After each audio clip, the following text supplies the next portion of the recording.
Chicken টিক্কা কাবাব রেস্টুরেন্টে খুবই সহজে তৈরি করে থাকি। আজকে আমি এখানে 5 কেজি বোনলেস নিয়ে নিয়েছি। তার মধ্যে 200 গ্রাম কাজু বাদাম পেস্ট দিয়ে দিব।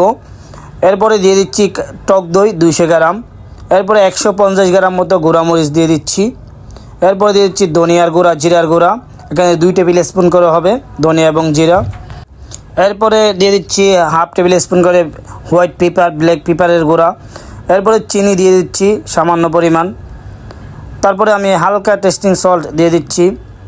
তারপরে সাদা লবণ দিয়ে দিচ্ছি। তারপরে মিক্স গরম মশলা দিয়ে দিচ্ছি। হালকা চিলি কেচাপ এবং কাশ্মীরি চিলি দিয়ে দিচ্ছি। তারপরে মেথি পাতা দিয়ে দিচ্ছি।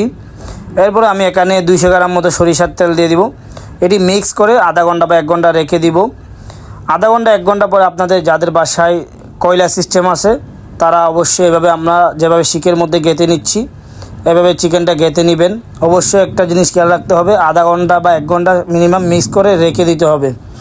তারপর আপনারা কয়লার মধ্যে দিয়ে দিবেন। কয়লার মধ্যে আপনারা 10 মিনিট ডান করলে চিকেনটা ডান হয়ে যাবে।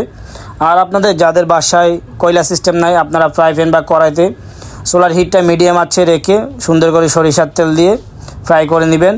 তাহলে আপনারা রেস্টুরেন্টের যে অথেন্টিক স্বাদটা আসে সেটাই পাবেন। আর আপনারা যারা রেগুলার আমার ভিডিও দেখেন, আমার একটা ইউটিউব চ্যানেল আছে জাভেদ কিচেন বিডি, একটু সাবস্ক্রাইব করে পাশে থাকবেন। সবাই ভালো থাকবেন। আল্লাহ হাফেজ।